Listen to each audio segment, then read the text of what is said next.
Baik, bismillahirrahmanirrahim. Assalamualaikum warahmatullahi wabarakatuh.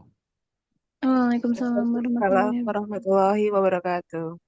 Alhamdulillahirabbil alamin. Wassalatu wassalamu ala Rasulillah sallallahu alaihi wasallam. Asyhadu an la ilaha illallah wahdahu la syarikalah wa asyhadu anna Muhammadan abduhu wa rasuluh. Allahumma anfa'na bima 'allamtana wa 'allimna ma yanfa'una wa zidna ilma ya 'alim. Rabbi israh li sadri wa yassir li amri wahlul 'uqdatam min lisani yafqahu qawli amma ba'du. Alhamdulillah, selamat malam rekan-rekan, Bapak dan Ibu semuanya. Semoga senantiasa sehat selalu. Alhamdulillah pada malam hari ini kita akan melanjutkan, memulai ya, mohon maaf, memulai kuliah sejarah ekonomi Islam. Oke. Sebelumnya saya izin untuk off cam nggih, Bapak dan Ibu, nyuwun sewu karena ada kendala teknis dan internetnya kurang stabil. Jadi mohon izin untuk off cam sehingga semoga zoom-nya lebih lancar gitu ya. Baik. Untuk presensinya sudah saya share di apa ini namanya di kolom chat ya. Bisa diisi presensinya bagi yang hadir pada malam hari ini. Ketemu kembali nggih bersama Bapak dan Ibu semuanya. Sekarang sudah sampai semester 5. Masya Allah sudah semester 5. Sebenarnya mata kuliah ini diampu oleh Pak Sarilan karena beliau ada hal-hal kesibukan sehingga eh, kemarin dilimpahkan, digantikan saya untuk mengisinya kembali. Bapak dan Ibu yang dirahmati Allah Subhanahu wa taala, di dalam kuliah ini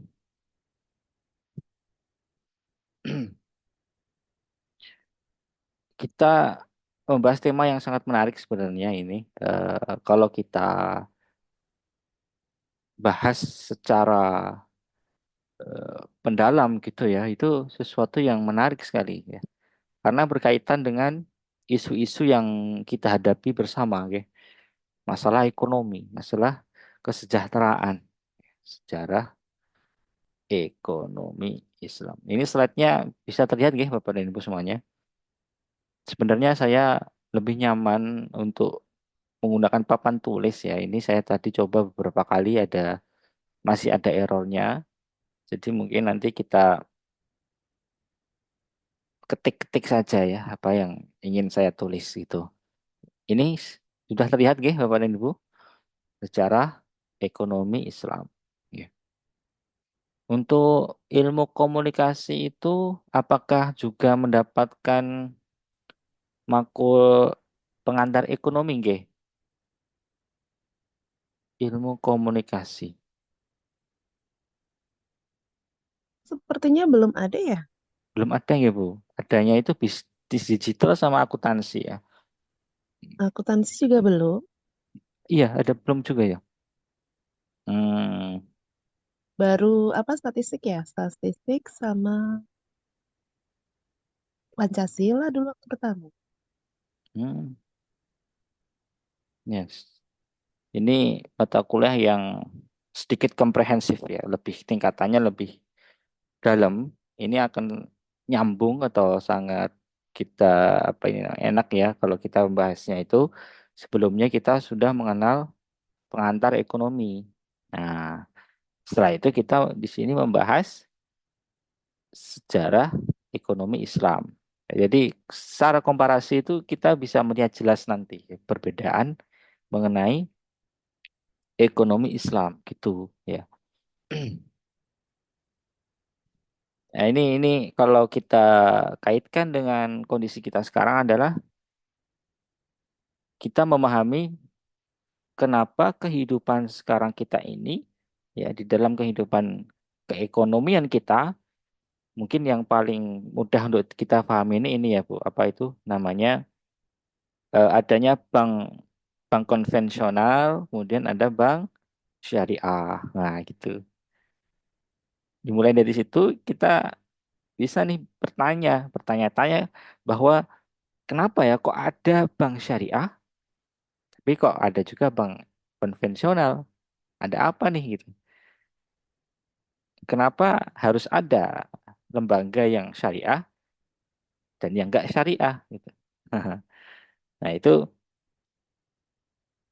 diskusinya di situ sebenarnya. Diskusinya itu ada di situ.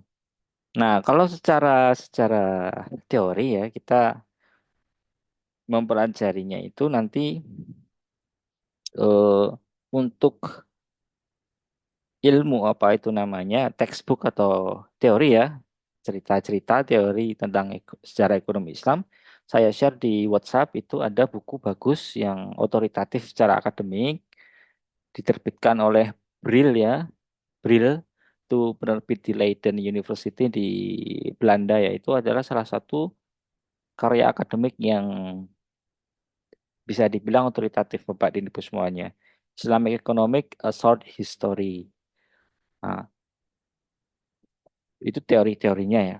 Nah, pada malam hari ini saya mencoba dan apa yang sudah saya sampaikan kepada mahasiswa semester 5 juga di reguler karena kebetulan yang reguler yang seharusnya juga diampu oleh Bapak Sarilan kemarin sudah diisi oleh Bapak Sarilan dan ada penugasan qadarullah tidak bisa dilanjutkan juga sehingga saya yang melanjutkan. Jadi melanjutkan yang reguler terus dijawab lagi Mas kalian yang apa ini namanya yang kelas karyawan gitu. Oh, Onje, Onje Pak, siap gitu ya saya kemarin ceritanya seperti itu. Nah, coba saya rangkum.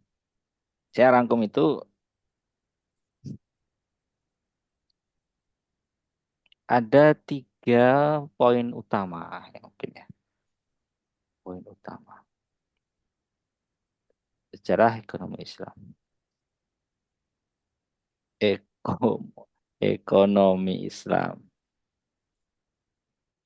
atau gini latar belakang latar belakang munculnya ekonomi Islam. Nah, ada 3 poin utama. Gini aja, ada tiga ya. Ada 3 poin utama yang saya rangkum ya. Ini dari berbagai sumber dan pengalaman saya berinteraksi dengan teman-teman yang kuliah di HES ya Bu. Ada hukum ekonomi syariah. Jadi ada jurusan secara akademik itu di kampus-kampus itu ada namanya hukum ekonomi syariah. Di UMS ada kelas internasionalnya juga, di Unida, Universitas Darussalam Gontor. Saya banyak berinteraksi dengan teman-teman yang ada di Universitas Darussalam Gontor. Jadi, yang pertama adalah kehadiran dari ekonomi Islam. Yang pertama adalah kritik, Bapak dan Ibu semuanya. Kritik,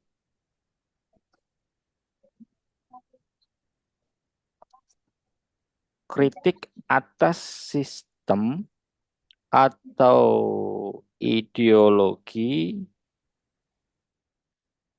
kritik atas sistem atau ideologi atau pemikiran ya, ekonomi konvensional atau global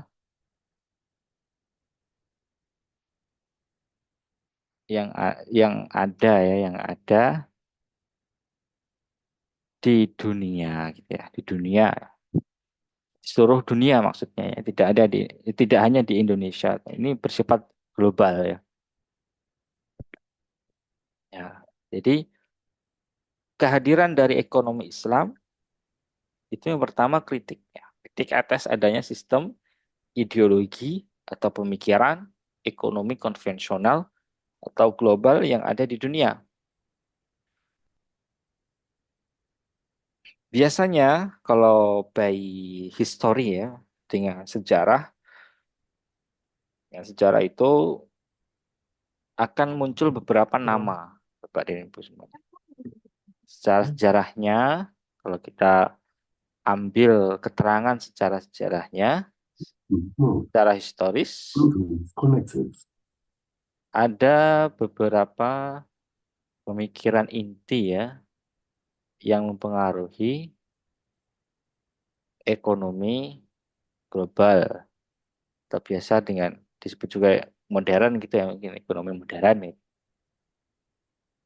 Yang pertama adalah paling berpengaruh atau disebut juga dengan Bapak Ekonomi Dunia adalah Adam Smith.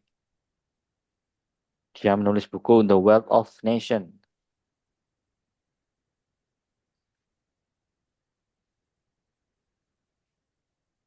Adam Smith, The Wealth of Nations, sekitar tahun 1970-an kalau nggak salah ya. 1700-an ya. Ketika bangsa Eropa mulai mau mau menuju kepada revolusi industri, Renaissance gitu ya, Renaissance, ketika bangsa Barat mulai maju itu, salah satu tokoh yang berpengaruh di dunia Barat dan mempengaruhi dunia ekonomi adalah Adam Smith atau ekonomi klasik. Para ekonom menyebutnya ekonomi klasik ya.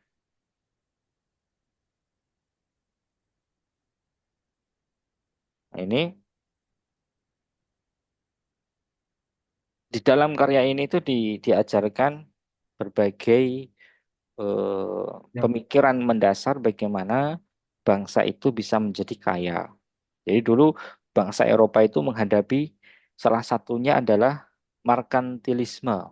Merkantilisme yang dimana eh, memiliki pemahaman bahwa ekonomi itu tidak bisa berkembang. Kekayaan itu tetap stagnan dan lain sebagainya. Intinya seperti itu. Bangsa Barat itu mengalami stagnasi kehidupan. Ya, jadi orang kerja kok ya tetap miskin gitu ya.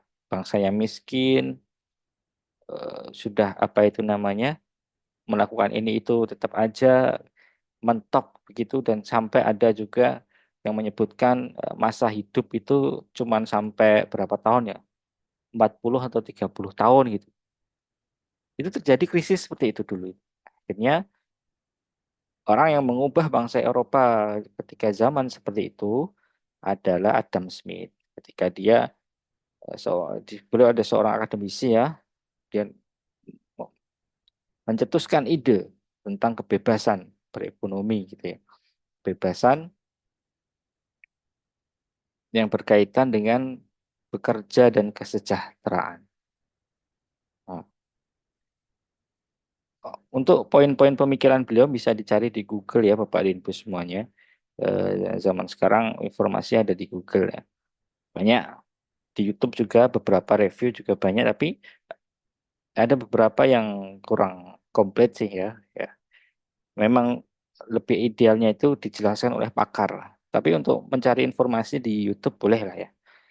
Bacaan-bacaan sederhana boleh. Jadi misalnya Bapak dan Ibu semuanya kita hidup sekarang ini kan mengenal pabrik itu ya, mengenal pabrik. Nah, di pabrik itu ada divisi kerja, division of labor, spesialisasi bekerja. Ternyata ternyata konsep ini tuh ini dari Adam Smith Bapak dan Ibu semuanya. Jadi sebelum manusia itu mengenal eh, mengenal ekonomi, mengenal industri itu kan orang nggak tahu ya gimana nih hidupnya. Kan kayak kita bayangkan manusia purba itu ya, terus baru bisa bertani, menanam, terus mau ngapain lagi gitu kan. Manusia kan nggak, dulu kan nggak tahu ya.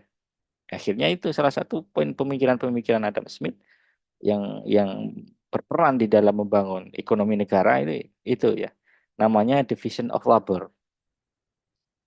Dan sampai sekarang kita juga pakai ya Bapak dan Ibu semuanya. Orang bekerja sesuai dengan divisinya. Ketika seseorang itu bekerja sesuai divisinya, maka dia akan ahli di dalam bidang itu. Misalnya di dalam pabrik itu dia tugasnya bungkusi produk yang sudah jadi misalnya, packaging. Dia akan semakin hari akan semakin mahir melakukan packaging dan produktivitasnya semakin tinggi. Sedangkan gajinya sama saja, bahkan mungkin yang nambah dikit-dikit biasanya. Dia secara keahlian manusia itu kekurangannya ya, eh, potensinya tidak bisa dimaksimalkan. Dia dipaksa untuk melakukan pekerjaan yang sama untuk mengejar produktivitas dari pabrik itu. Nah, itu salah satu contoh dari poin pemikiran dari Adam Smith. Kemudian ada kebebasan pasar, pemerintah tidak boleh terlalu banyak mempersulit atau apa yang tidak boleh mengintervensi kegiatan ekonomi, tetapi harus menjamin keamanan. Itu pemikiran Adam Smith terhadap pemerintah. Kemudian di dalam praktiknya, seseorang itu menghargai atas kepentingan interestnya sendiri-sendiri. Dan apa ini namanya menyeimbangkan, bukan menyeimbangkan, ini memang bahasanya itu sangat mendasar dan konseptual ya, jadi agak susah untuk dijelaskan secara gamblang. Tapi yang jelas orang itu bisa membangun kekayaannya itu bisa dengan keinginannya itu, dengan interestnya itu. Jadi ketika dia apa ini namanya, misalnya ketika orang ingin makan malam dengan makanan yang enak, itu ya itu bukan semerta-merta karena si pedagang itu misalnya dia makan daging yang enak, bukan berarti semata-mata petani itu menyediakan daging untuk dirinya, tapi memang secara tidak langsung memang dia memberikan daging yang berkualitas untuk orang kaya misalnya. Tapi orang kaya ini beli itu bukan semerta-merta dia ingin ingin apa ini namanya menghabiskan uangnya untuk diberikan si yang tukang dagingnya, bukan, tapi karena dia punya interest, dia malam ini pengen makan enak gitu. Nah, itu secara tidak langsung keinginannya ini juga dia membentuk pasar dari si para penjual daging atau peternak untuk menghasilkan daging yang berkualitas itu contohnya. Nah, itu kemudian disebut dengan invisible hand, tangan tidak terlihat, invisible hand apa? Dia yang akan menstimulus pasar menuju keseimbangan. Bahasa singkatnya seperti itu. Jadi biarkan orang itu poinnya itu ke freedom itu sih ya, kebebasan di dalam orang itu boleh berwirausaha, membuat apa ini namanya, buat merek dagangnya sendiri misalnya, mau membuat usaha apa itu boleh. Karena dulu ketika orang belum ngerti peradaban seperti itu bingung Bapak ini. Nah, ini dasar-dasar pemikiran seperti ini itu diasaskan oleh Adam Smith gitu. The Wealth of Nation. Orang yang punya modal boleh melakukan keinginannya untuk melaksanakan industri lah misalnya, industri atau bisnis lah sebagainya. Bahasa sederhananya seperti itu. Tapi untuk lebih detailnya bisa membaca review-review The Wealth of Nation ini Bapak dan Ibu semuanya. Ya, itu untuk mungkin sedikit review ya tentang mengenai Adam Smith ya. Paham boten ya Bapak dan Ibu semuanya? Memang agak berat ya kalau kita membaca Adam Smith ini. Bahasanya sangat-sangat mendasar semua. Nah, kemudian Bapak dan Ibu, ekonomi berkembang mengikuti Adam Smith. Tapi ada orang merasakan adanya eh, keterasingan ataupun para pekerja itu buruh, muncul muncul istilah buruh itu kok ya yang miskin kok tetap miskin terus gitu ya. Kok ada orang yang teralienasi bahasanya itu, terpinggirkan gitu. Nah, itu terjadi seperti itu. Ternyata kesejahteraan itu tidak merata. Kesejahteraan tidak merata walaupun memang bisa membangun sebuah kekayaan bangsa Eropa zaman dulu itu, tapi terjadi juga ketimpangan-ketimpangan sosial. Nah, muncullah satu tokoh yang menyuarakan itu. suara-suara sosial itu namanya adalah Karl Marx ya. Karl Marx. Dia menulis Das Kapital. Karl Marx ini menulis Das Kapital. Ya itulah istilah-istilah buruh, istilah-istilah alienasi, keterasingan itu kemudian salah satunya adalah istilah kapitalisme itu muncul dari karyanya Karl Marx Das Kapital ini Bapak dan Ibu semuanya. Sebenarnya Adam Smith itu tidak membicarakan ayo jadi kapitalisme itu nggak ada. Tapi memang arahan dari The World of Nation-nya Adam Smith itu menjadi model kapital. Tapi yang mengatakan kapital itu adalah Karl Marx. Jadi Karl Marx ini dia mengkritik karyanya The World of Nation, pemikiran Adam Smith itu membuat orang itu muncul muncul budaya kapitalisme gitu. Gara-gara Adam Smith nih dengan The World of Nation-nya nih muncul ya orang-orang kapitalisme gitu. Dia menulis Das Kapital. Dia menyuarakan suara-suara sosial, ada istilah-istilah tadi kelas lah, ada kelas buruh lah, ada keterasingan dan sebagainya. Nah, itu Karl Marx sebagai salah satu tokoh pemikir besar ya. Bapak ini pun mungkin ada yang pernah dengar. Beliau terkenal di sebagai tokoh sosialisme ya, orang sosial. Kemudian dia dengan Angels Angels apa ya temannya itu membuat gerakan politik namanya apa namanya komunisme ya, komunisme.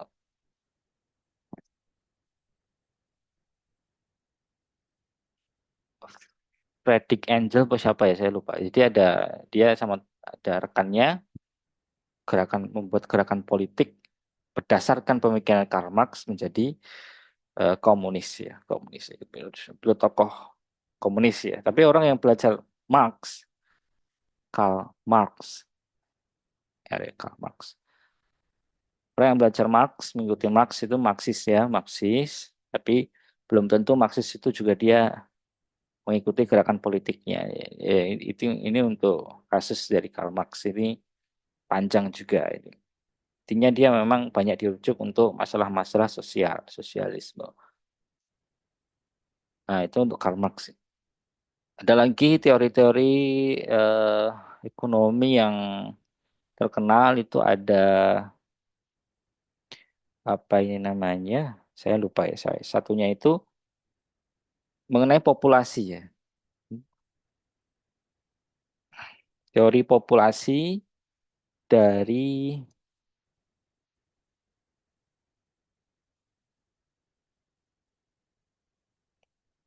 populasi dari populasi.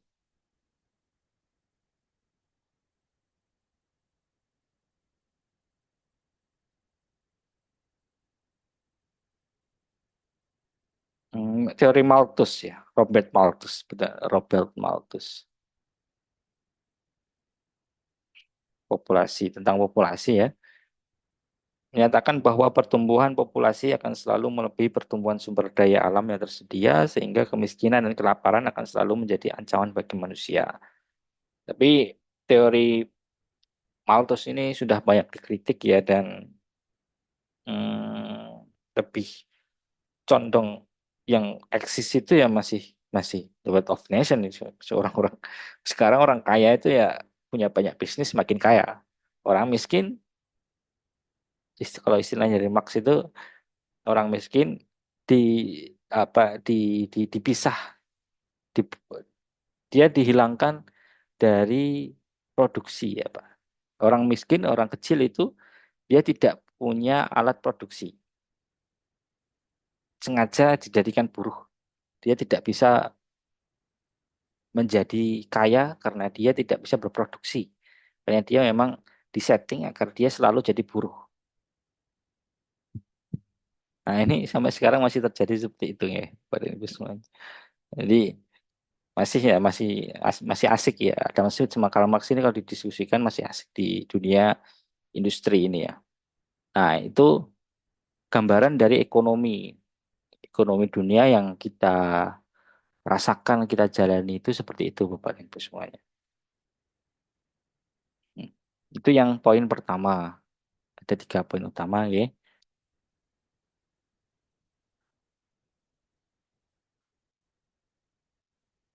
Mungkin kalau ada yang ditanyakan, belum ada.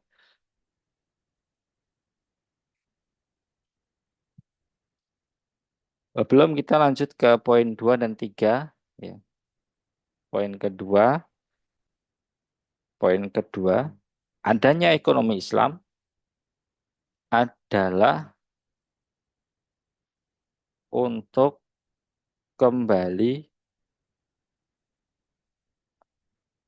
mempelajari atau mengambil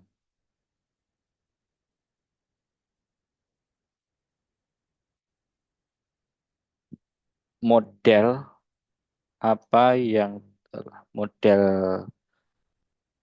model kehidupan, model kehidupan, ya kehidupan, kehidupan ekonomi gitu aja ya,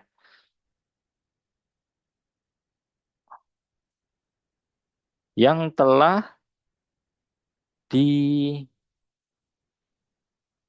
dilakukan oleh Nabi Muhammad Sallallahu Alaihi Wasallam dan para penerusnya, Khulafaur Rasyidin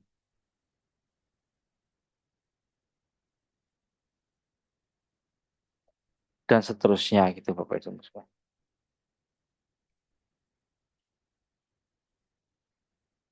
Nah, ini kuliah fokusnya di sini. Kemarin Pak Sarilan fokusnya di poin kedua ini. Mahasiswa diberikan tugas untuk merangkum apa yang kebijakan kebijakan apa yang sudah dilakukan oleh Rasulullah Shallallahu Alaihi Wasallam. Contohnya ini kebijakan-kebijakan dilakukan oleh Rasulullah Shallallahu Alaihi Wasallam ketika memimpin kota Madinah. Kebijakan fiskal, kebijakan fiskal. Di dalam buku yang direkomendasikan oleh Pak Sarilan, di bab kebijakan fiskal era Nabi Muhammad Sallallahu Alaihi Wasallam ketika memimpin kota Madinah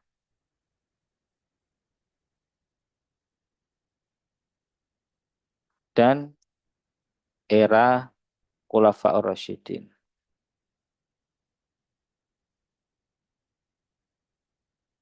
Abu Bakar, Umar, Utsman dan Ali. Nah, ini nanti pertemuan kedua kita akan membahas kebijakan fiskal era Nabi Muhammad Shallallahu Alaihi Wasallam ketika memimpin kota Madinah dan di era Khulafaur Rasyidin. Di dalam poin ini, jadi yang dipakai adalah pendekatan sejarah ya, pendekatan sejarah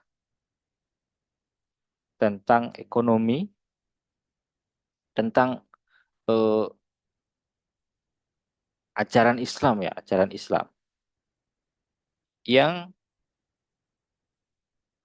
dilihat dari perspektif ilmu ekonomi.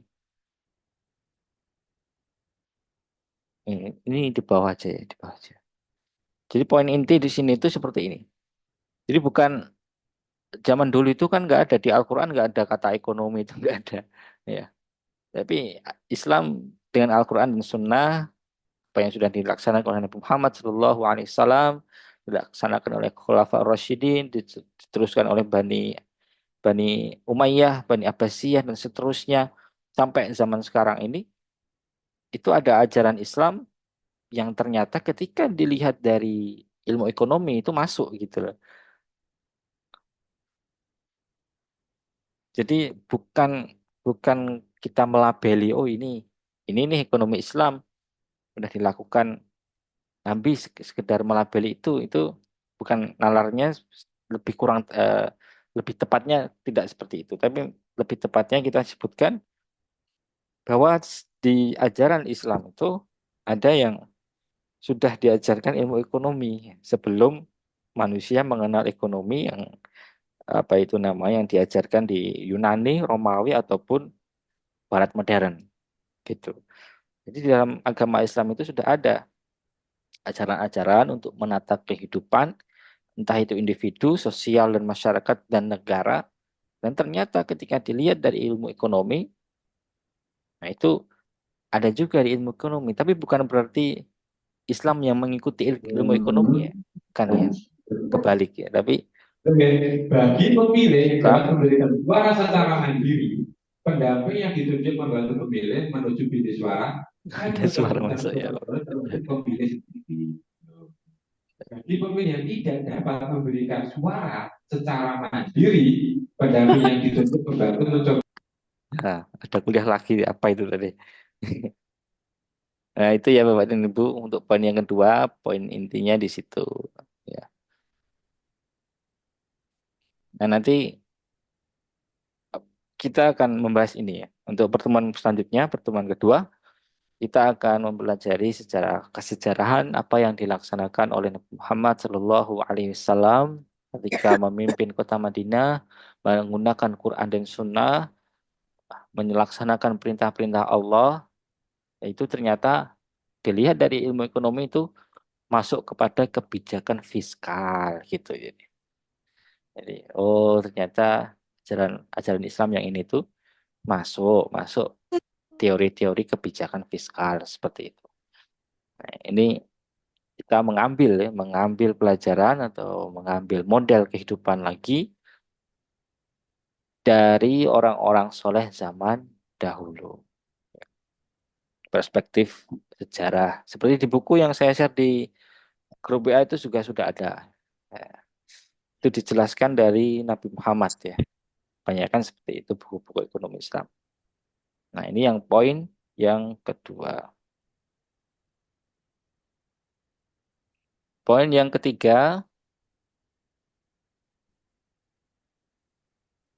poin ketiga adalah proses melakukan Islamisasi ilmu pengetahuan dan Islamisasi sistem ekonomi. Ini sederhananya secara akademik ya Bu, Bapak dan Ibu semuanya. Hasilnya adalah hasil hasilnya ya ini ya adanya ilmu ekonomi Islam atau syariah.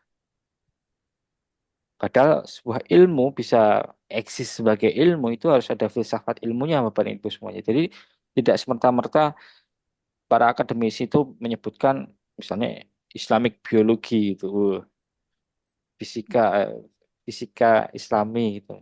Semerta-merta menyebut seperti itu nggak bisa. Tapi ilmu ekonomi itu karena banyak sudah diperjuangkan sejak secara sejarah ini ceritanya juga menarik sebenarnya ya. Banyak tokoh-tokohnya, sudah banyak tokoh-tokoh profesor-profesornya filsafat ilmu ekonomi Islam itu sudah ada kuat-kuat ya, sehingga prodi pun ada hukum ekonomi syariah itu ada.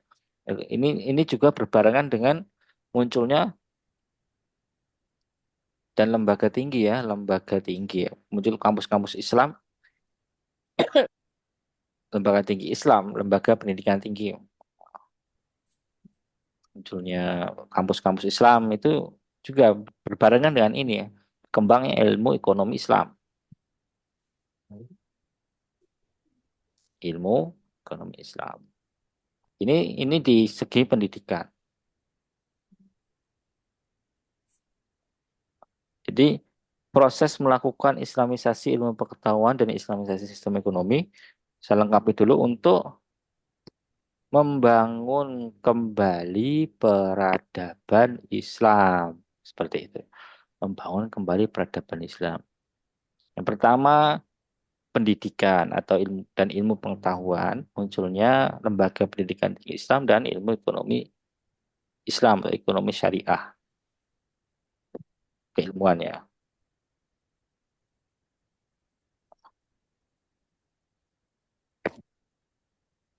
Tahu di sini gini aja. Satu,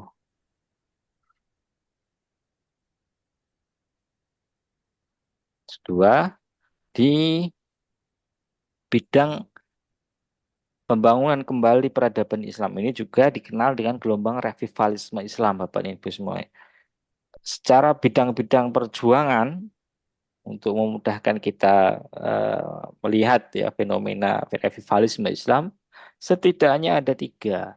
Tiga dari yang pertama pendidikan dan keilmuan, yang kedua adalah dari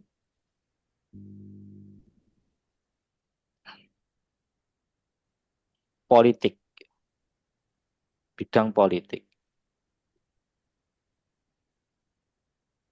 bidang politik. Nah, politik ini munculnya partai partai Islam dan tentu jangan dikira ini masalah di Indonesia ya Bapak Ibu. Tapi masalah di internasional. Jadi munculnya partai-partai Islam itu sudah terjadi di Mesir itu ya adanya Ikhwanul Muslimin itu. Kemudian ada Hizbut Tahrir kalau ada yang pernah dengar Bapak dan Ibu semuanya. Hizbut Tahrir itu memang gerakan politik yang bukan dari Indonesia secara internasional dan lain sebagainya. Mungkin banyak ya. Tapi yang terkenal yang sampai ke Indonesia ada dua itu ya, ada Ikhwanul Muslimin, ada Hizbut Tahrir dan lain sebagainya. Pakistan dan lain seterusnya itu banyak. Nah, munculnya partai-partai Islam di Malaysia. Malaysia ada partai juga. Wah, justru malah di Malaysia itu malah lebih canggih itu, keren-keren itu di Malaysia ya. Nah, ini poin yang kedua politik. Yang ketiga adalah bidang ekonomi itu sendiri ya. Ekonomi, ekonomi, tanda-tanda yang bisa kita lihat ya munculnya itu tadi yang di awal tadi saya menyebutkan munculnya bank Islam atau bank syariah. Meskipun secara praktiknya ya Bapak dan Ibu semuanya mungkin ada yang eh, bekerja di bank syariah atau ada yang bermuamalah dengan bank syariah tapi merasa kok sistemnya nggak syariah syariah amat gitu ya. Atau malah ini bank syariah kok malah hitung-hitungannya kok malah lebih mahal itu misalnya. Ya itu memang semua sistem itu sedang dikembangkan ya Bapak dan Ibu. Terlepas dari itu kita bisa meniatkan kenapa pakai bank syariah karena mendukung usaha-usaha untuk membangun kembali peradaban Islam. Wah, itu sangat idealis sih sebenarnya ya. Tapi teman-teman yang mikirnya realistis itu kadang ya bank konvensional lah. Cuma beda AKT padha wae larang. Itu ada terjadi juga seperti itu ya. Nah, itu adalah salah satu upaya ya, upaya untuk membangun sistem yang syariah lah gitu. Syariah dalam artian di sini eh, ya benar-benar apa ini namanya? Benar-benar bisa mengubah kesejahteraan dan lebih berkah lah gitu di Islami gitu ya. Menghindari riba dan sebagainya. Nah, itu contoh dari hasil ya, hasil secara pergerakan, secara pergerakan, secara pergerakan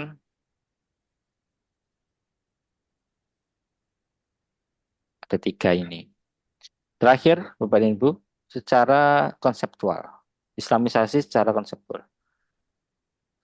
Nah, konseptual nanti kita akan di sesi yang ketiga ya. Mungkin sesi ketiga dan empat kita akan membahas yang ini ya, secara konseptual. Kita akan belajar istilah-istilah yang mewakili karakter dari ekonomi Islam itu, Bu.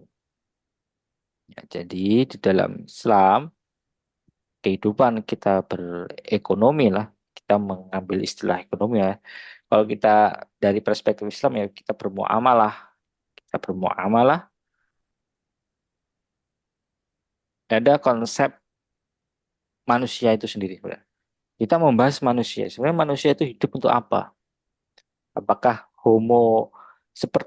manusia itu memang seperti teori Homo economicus? Karena di dalam ilmu ekonomi itu dibahas juga manusia itu diletakkan sebagai Homo economicus.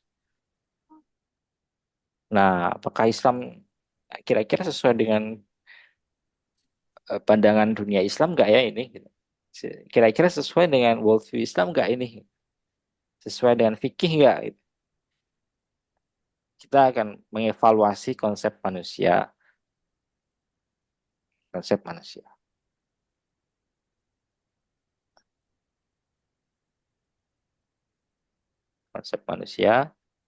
apakah Homo economicus?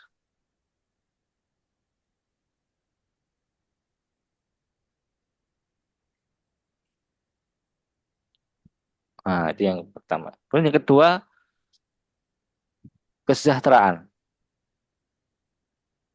Konsep kesejahteraan.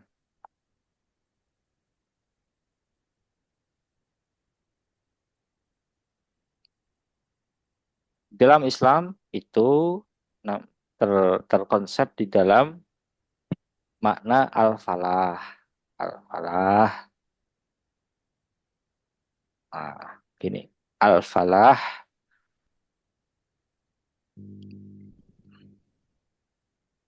Al-falah. Hayya alal falah. Seperti yang digaungkan di azan itu ya Bapak Ibu semuanya. Konsep kesejahteraan. Al-falah. Nah, ini yang apa ini namanya, pengalaman saya diskusi dengan teman-teman HES ya, hukum ekonomi syariah, kata kuncinya itu yang sering dipakai adalah al-falah. Meskipun di dalam bahasa Arab nanti banyak banyak istilah-istilah yang menggambarkan tentang eh, kesejahteraan, pembangunan, kemajuan dan sebagainya, tapi yang intinya adalah al-falah. Al-falah. Kesejahteraan yang hakiki, kesejahteraan yang mencakup dunia dan akhirat ya. Nah, seperti itu. Itu konsep al-falah. Kemudian yang ketiga ada istilah makhosid syariah. Nah, ini landasan landasan untuk bergerak ya, aksi apa itu namanya, di dalam mengambil apa itu namanya, kerangka untuk kita melihat inovasi, landasan melakukan inovasi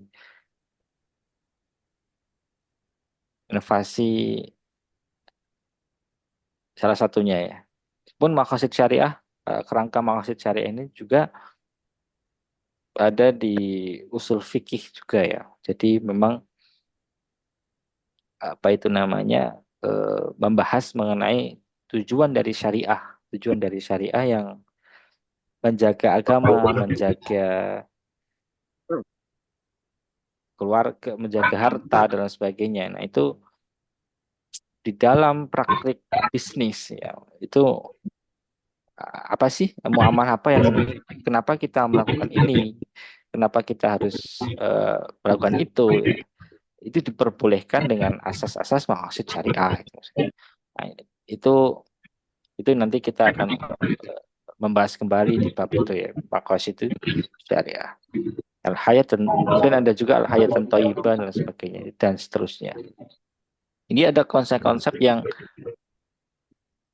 apa itu namanya biasa disebutkan eh, kontra dengan konsep-konsep yang diajarkan di ekonomi kontemporer, ekonomi modern. Ini biasanya tokohnya banyak tokoh yang sudah meneliti dan menuaikan idenya di dalam sebuah buku. Yang paling terkenal adalah Umar Chapra. Nanti kita fokus ke beberapa poin pemikiran dari Umar Capra ya.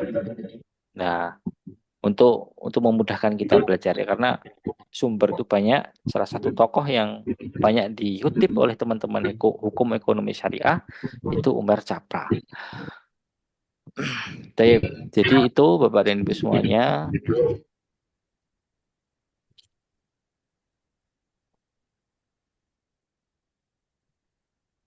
Ada tiga poin utama yang menjadi kerangka mata kuliah sejarah ekonomi Islam ini. Saya buat tiga. Yang pertama tadi dari apa ini namanya, dari pendekatan eh, pendekatan kritik ya. Yang pertama kritik atas adanya ekonomi yang sudah ada sekarang.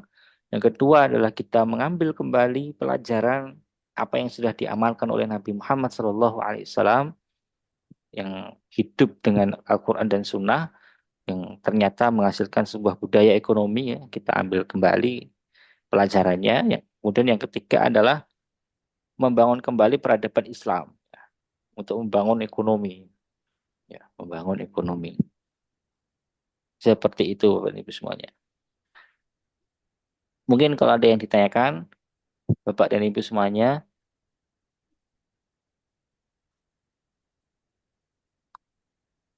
tidak ada,